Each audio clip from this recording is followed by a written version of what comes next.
Hello and welcome to Matrix Live. A different episode today. I'm going to give you an overview of the different ways you can integrate a third-party platform to Matrix. For this, we need to understand what are the core components of the Matrix ecosystem and where is the best entry point for the product we're trying to build. I'm not going to cover what home servers and clients are for the sake of brevity because it's fairly basic, but there are additional pieces in the Matrix ecosystem. Bots, which are clients without a UI, bridges, which is the simple name for something more complex, and widgets, which are basically a web app you can embed in a Matrix client, granted your client supports it. So as we said, a client bot is nothing more than a client that doesn't have a UI. It can be invited in rooms, accept invites, read messages, try to make sense out of them, and perform some actions. For example, you can write a client bot that reads all the messages in a specific room and expands the acronyms you commonly use to be more welcoming for newcomers. For example, I write in a room, this needs the SCT's attention. The bot would send a reply saying, SCT means Spec Core Team. We recorded a Matrix tutorial about this based on the Matrix Bot SDK if you want to create such a simple bot and see it in action. I'm going to leave a link to that in the description. Since the bot is a piece of software running wherever you want, you don't really have restrictions on what you can do outside of Matrix. You can read a message, parse its content, call an external API to get or push data somewhere, call a local service on the machine executing the bot. The main limitation of these bots is that they are very user-like. They can only see what is happening in rooms they are already in. This is great for transparency, but sometimes you need a little more. You probably have heard about Matrix bridges.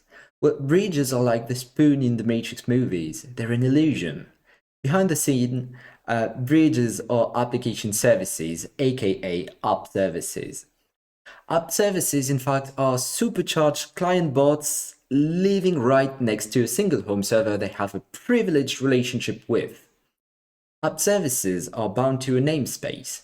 Basically, all the room aliases and usernames starting with the namespace of the app service are considered to be under its control. Of course, there are mechanisms to ensure users can't create room aliases or usernames in the namespace of an app service if that's needed. Note that an app service can ask for the wildcard namespace, in which case it will be able to control all the rooms and usernames for a given home server. When I say control, it's able to create them and create server and room aliases that may clash with manually created rooms. So what can an app service do that bot can't? Well, the app service can create users in rooms within a namespace and monitor the unencrypted messages in rooms within its namespace. It can be useful to create a bridge, but not only.